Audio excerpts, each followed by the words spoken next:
Justin.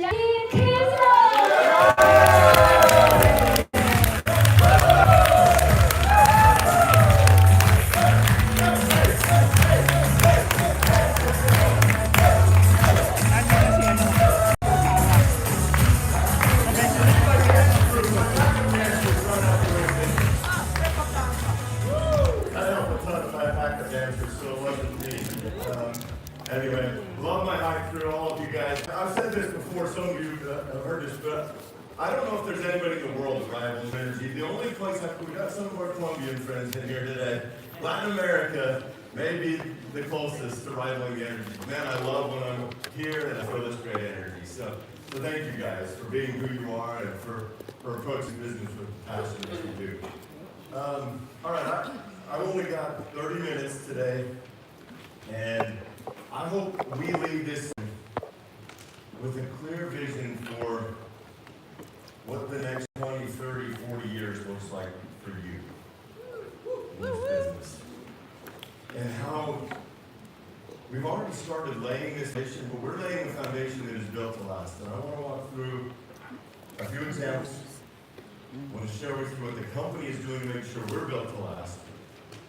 I want to talk through some opportunities for you to build something that's truly built to last for you and for your family as we focus on something.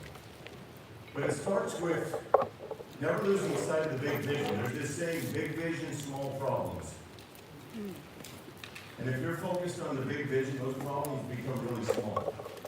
But if you're continuously focused on the small problems and you lose sight of the big vision, you will get lost.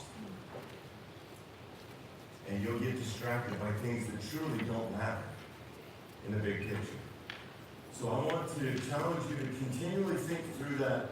What does that mean to me? Am I approaching my business from a big mentality or a small problems mindset? And if we're always focused on big vision, the hard days are still hard. I don't want to minimize that. The hard days are still hard. We still feel what we feel. But the big vision powers us through. So big vision, small problems. Let's focus there. But our vision, and I'm grateful for some feedback that I've received over the past few days. Some feedback I got in Korea that's really helping me dial this in. When we talk about this intelligent beauty and wellness leadership opportunity platform, this really is a massive ecosystem that's coming together to empower you to be able to live in this space, to empower people to win in this space. We're going to bring the best of AI, the best of machine learning, and our world-class approach devices to be the world's leader in this space. Intelligent beauty and wellness. It's a multi-trillion-dollar platform. And we're going to take a massive share. And we're going to bite it in bite-sized chunks. We're going to take it years at a time. And that's where we thought this year, 1 million healthy households in this ecosystem. By 2030, 10 million. Do you know that when we have 10 million healthy households, we will be the largest direct sales company in the world at that time. Number one in the entire world. And there's some big companies out there. And that is just the beginning. I don't want us to go too far in the future because we've got such important work to do right now, but I want you to know this is how we're thinking. And we're not satisfied with being the largest direct sales company in the world. What we want is to be able to position ourselves so that we can live our mission more fully than that, reaching more households throughout the world, empowering who want to be a part of our ecosystem, our space. And so, this is just the beginning when we talk about 10 million health. It'll be great to be number one in the world, but it only unlocks our ability to reach more and more millions of people living our mission more fully than we've ever had. So hopefully you're thinking big as we're thinking big, and together we collectively build for that future. I want to make sure that we start focusing on some really important principles. Because companies that are built to last, and I view your individual businesses as a company. Companies that are built to last have enduring principles, and they focus on the long game, big vision that we talk about. Everybody's familiar with the tortoise and the hare story. But I love it, and I think there's great application here. When you think about how companies endure. Companies that are built to last, endurance does beat acceleration. Have you ever seen, I don't know, do we have any runners in the room? Love runners? Yeah, I have great respect for you. You just are. I used to be.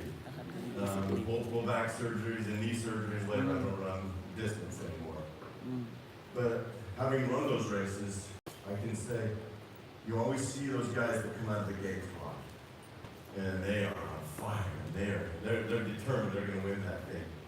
And then you see those that know their pace, they know their limits, and they know what it takes for them to be successful on the course. And inevitably, endurance beats acceleration. And there's application in our business here too that we'll get into here in just a little bit. But I want to talk about a few local examples. I did a little research with my friend Chad, GPT. And I'll tell you, when you start looking at companies in the Pacific region that have laid a foundation that are built to last, there was actually a massive list. I was like, wow, you just do it right down there. There was a really big list, but there were a couple that just stood out to me as I was reading through these. I love Sydney, the city Sydney. I think it's beautiful. I think the people are wonderful. The food's incredible.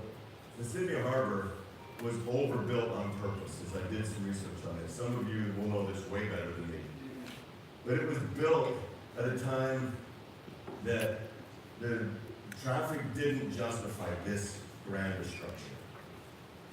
It was built and overbuilt with a long-term vision in mind. And today, you look at this beautiful structure, and it still works. It is remarkable. It's an icon in the world. But it was overbuilt in the beginning because people had vision. They had a vision for the future. Today it stands, and it's still remarkable, and it's still world-class. Qantas is an airline that has withstood many challenges, most recently COVID, when many airlines didn't make it. And I've flown Qantas, have a great experience on Qantas. It's really great, but they focus on trust, loyalty, and retention. All principles that are built to last, principles that help push through, and they really have prioritized retention over transactions. As I read through research on this great airline. John, what was the name of the company, the airline that didn't make it? Anson. You guys are familiar with this. I mean, coming in hot, lots of energy, we're going to take over the world, and where are they today? And so you see that there's opportunities for us to focus the picture like some of these icons have, with a focus on fundamentals, focus on the experience and retention. And I want you to know, likewise, Nu Skin's taking a very similar approach. We've had to get very thoughtful about who we are and how we win. But mostly we've had to get thoughtful about what do the next 40 years look like. We just had our 40th year anniversary. And anytime you big birthday or something, whether it's a new year or a milestone birthday, I don't know about the rest of you, but I often pause and reflect on where have I been, where am I, and most importantly, where do I want to go? I think it's very common for us as individuals, but certainly for companies. As we evaluated the prior 40 years and we started looking to the future, we realized that we were going to have to make some foundational changes if we were going to be built to last for another 40 years. And we found ourselves in a situation where we had to make some hard decisions. You know, some of you have been around for longer than others. I look at my friends, Graham and Will, who I spoke with yesterday.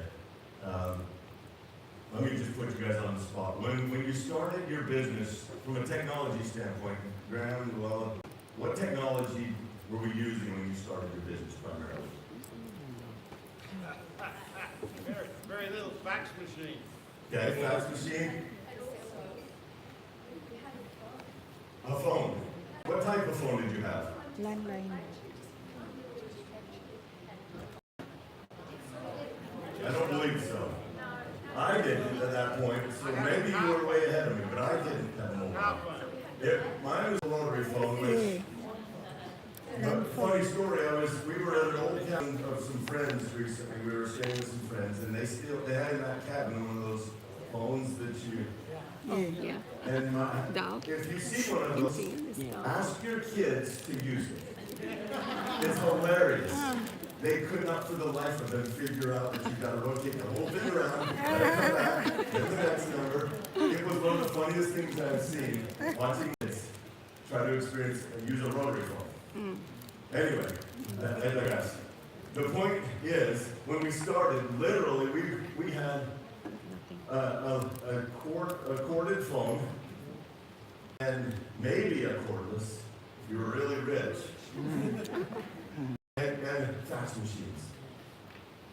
And I looked back and the company was spending, which is typical at that time. Chat also validated my numbers that they were consistent. We were spending around 1% on technology, 1% of sales on technology at that time, and which was typical for most companies.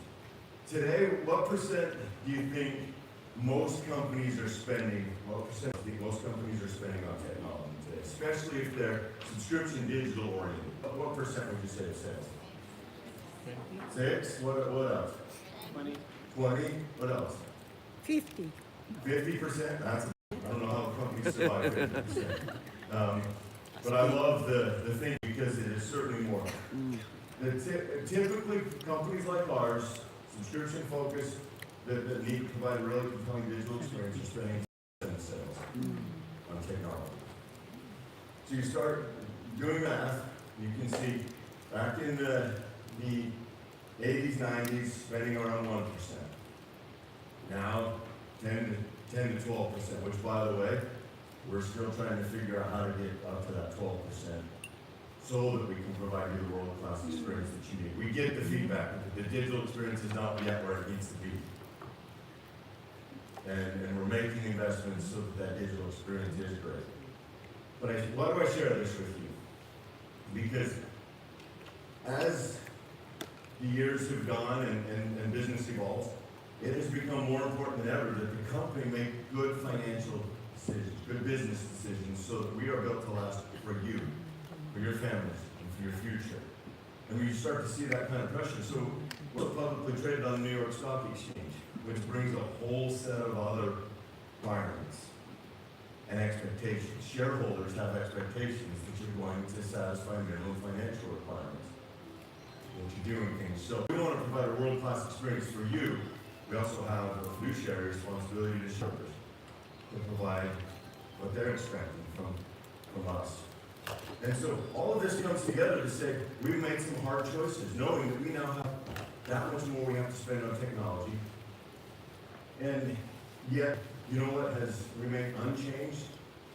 In fact, has slightly increased. I went back and looked at our financial reporting from 1998, and at the end of the 90s, soon after we went public, we were paying, on average, about 38.5% in selling expense or commissions. Okay? Today, we still pay 40%. So we've slightly increased since then. But consistently, you go to our financial records, we still pay 40%. So that's the area that we were protected above everything else.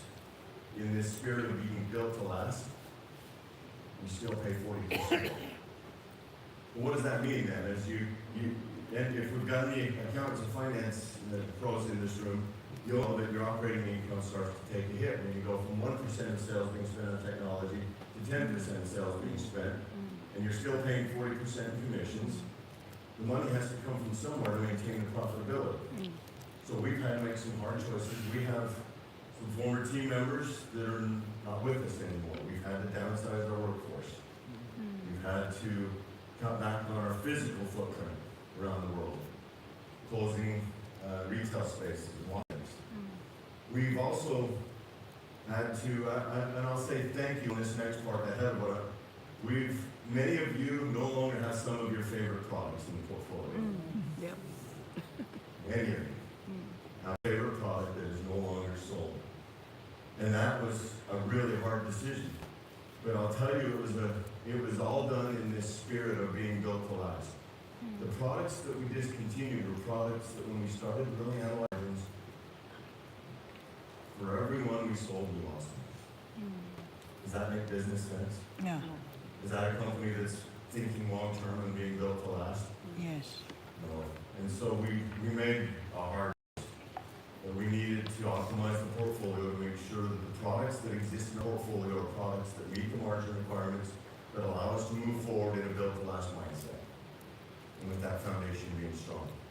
Now, we're still not where we need to be, but we've seen significant improvement in operating over the last couple of years. We've taken these steps. But I want to double down on how important it is. And I think I'm in front of a room that understands why. I want you to know we understand the importance of you making money in this business. That of course you love this community. Of course you do.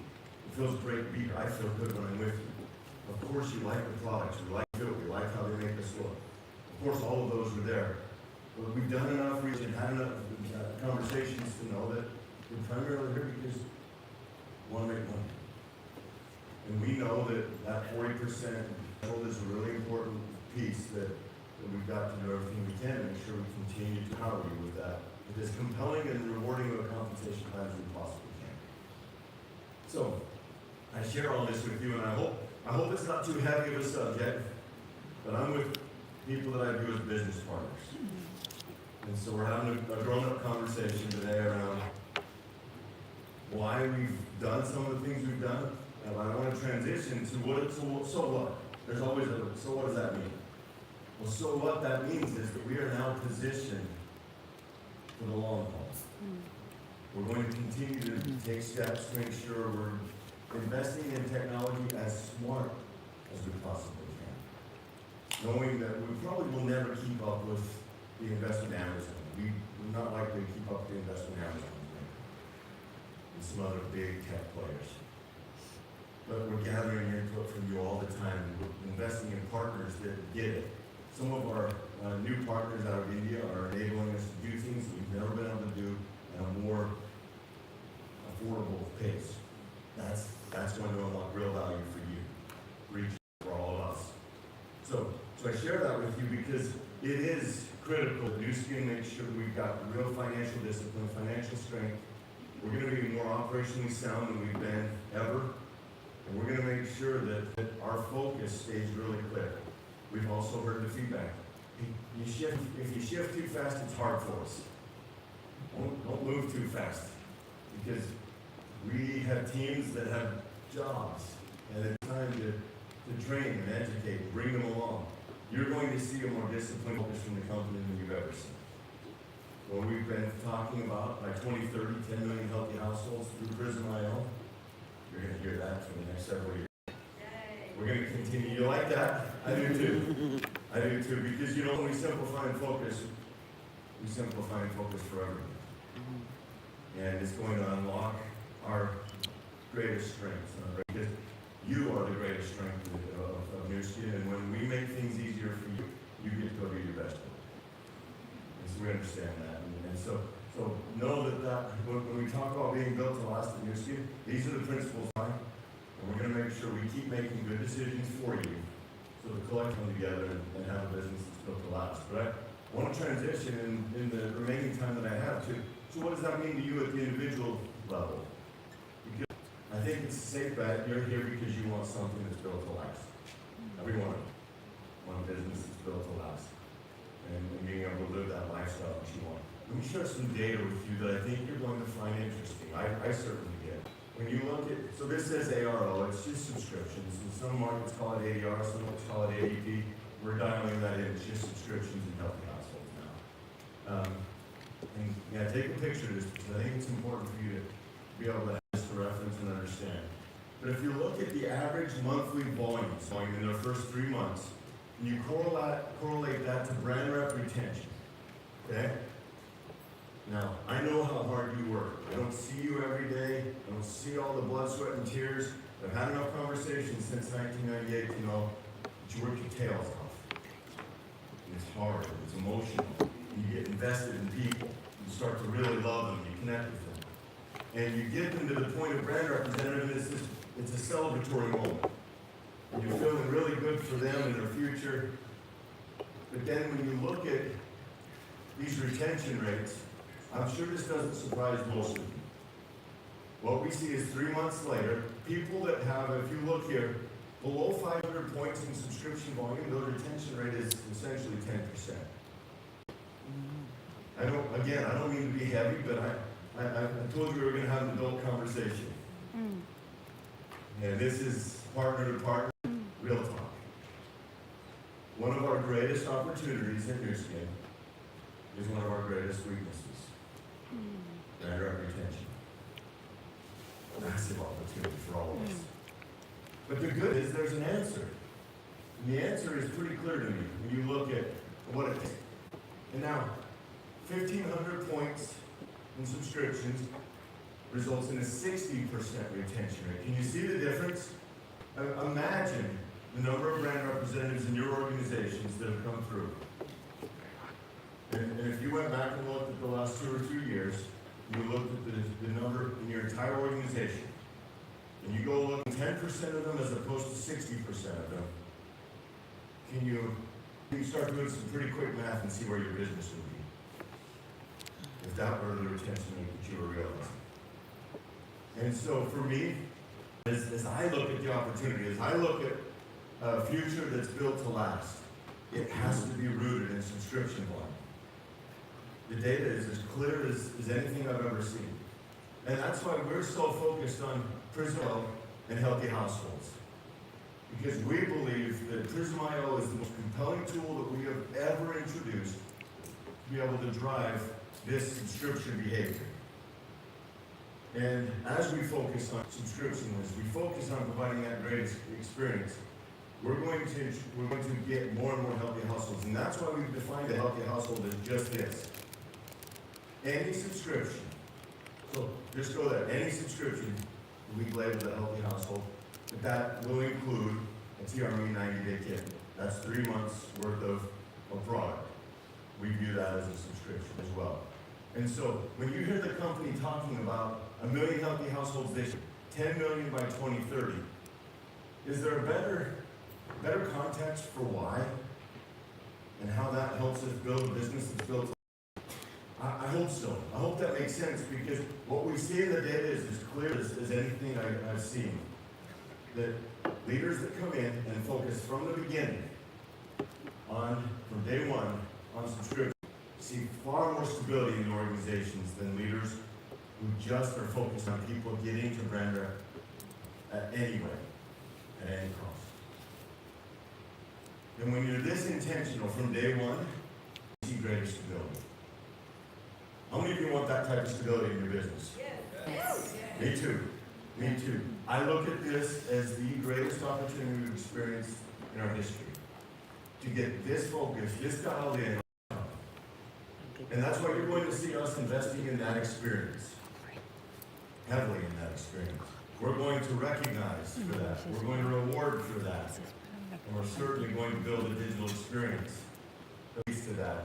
Because it is ultimately about building healthy habits, not just science. You look at our history is riddled with product launches that volume just spikes in that month. And what happens in the next month, typically? Straight back down. Straight back down.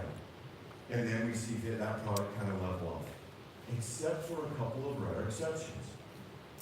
Collagen was one of the rare exceptions to this, where we saw a really good spike.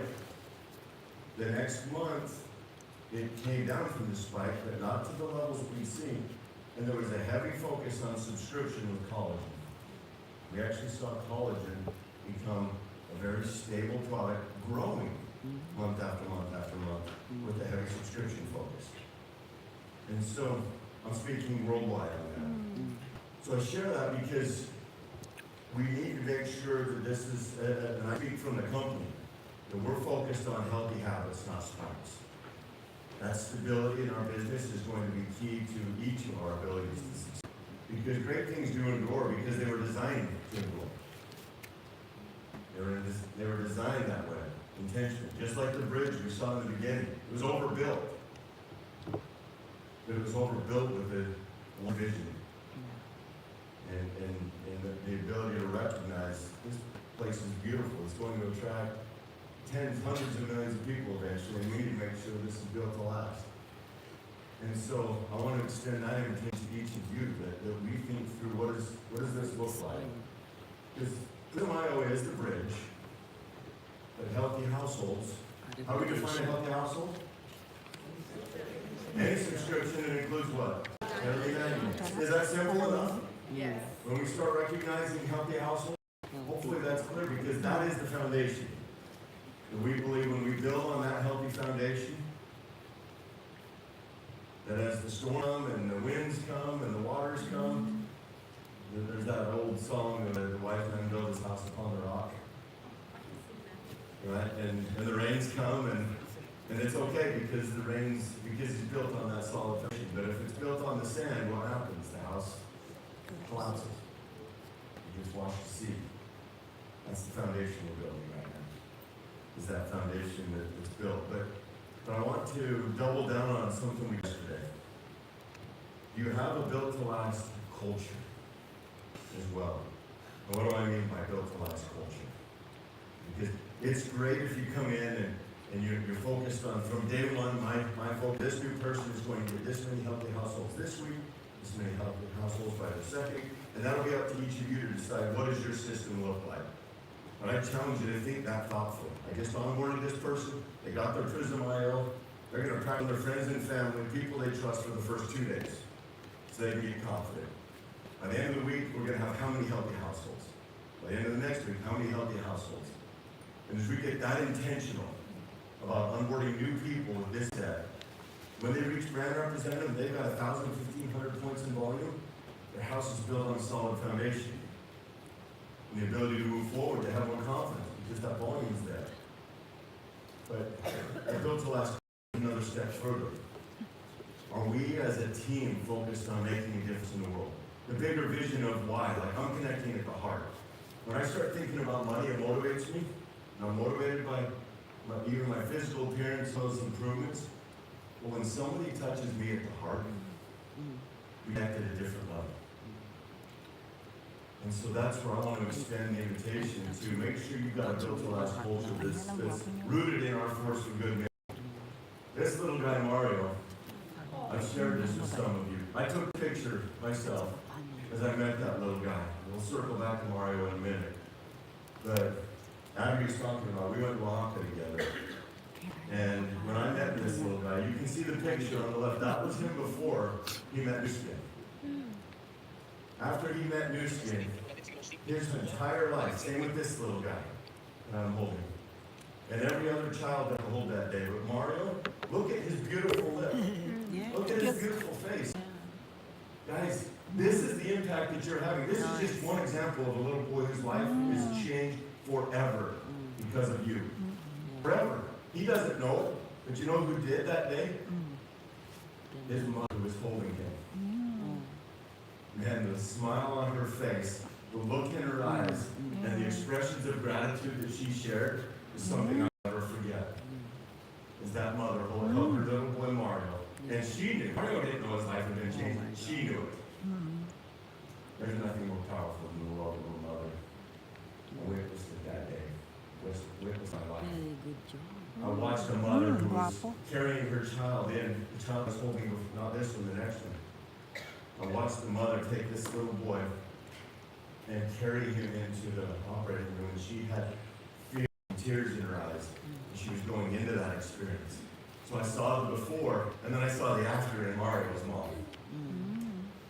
We talk about blessing lives and improving lives. This is just one example of it. Not just improving Mario's life, but his whole family.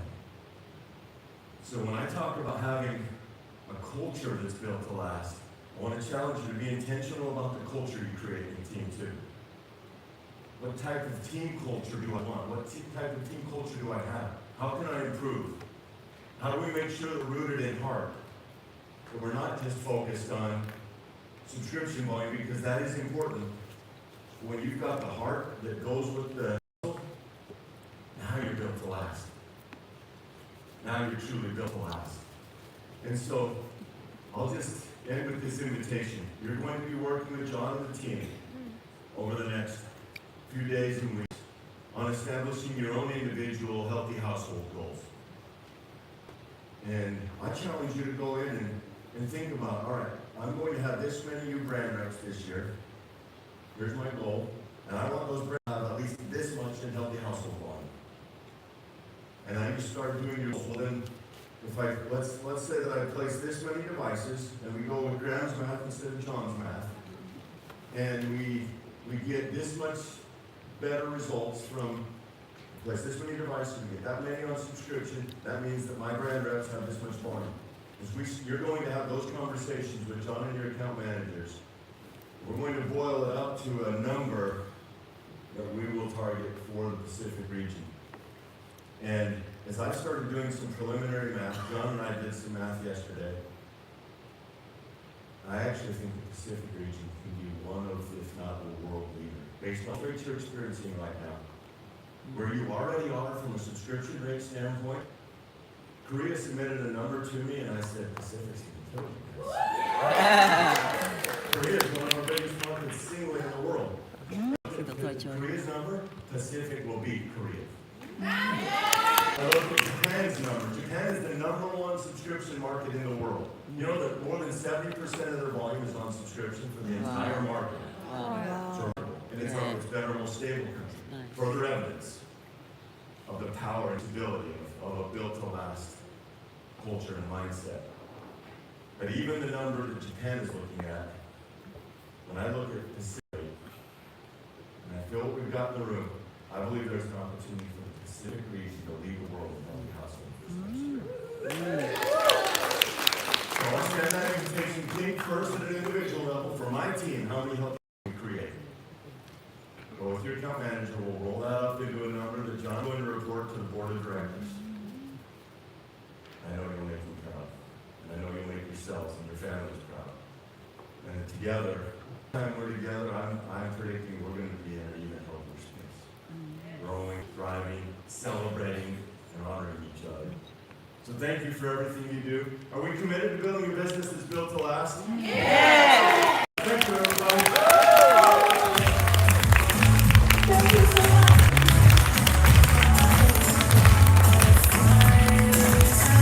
Thank you so much, Jesse. That was so amazing. The stories and the insights that Jesse shared. True, that is true. That was a powerful tool for the day.